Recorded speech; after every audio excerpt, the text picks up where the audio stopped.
ko siya, Bes. Of all people, Jenny, bakit ikaw pa? Mga bata pa lang tayo na magkasama, di ba?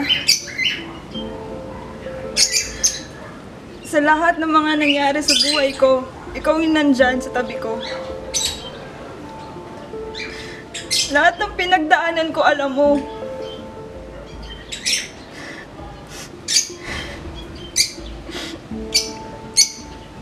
Alam mo yung pakiramdam na lagi mo na lang binabago yung sarili mo. Para lang bumagay sa ibang tao. Tapos sa huli, iwan ka lang din naman. Pero Jenny, ikaw yung nandyan eh. Hindi mo ako iniwan. Kaya, never kong i-expect na may mangyayaring ganito. Sabay tayong lumaki. Nag-aral tayo kasama. Bumuo tayo ng mga pangarap. Mga pangarap, Jenny, na ikaw mismo yung sumira.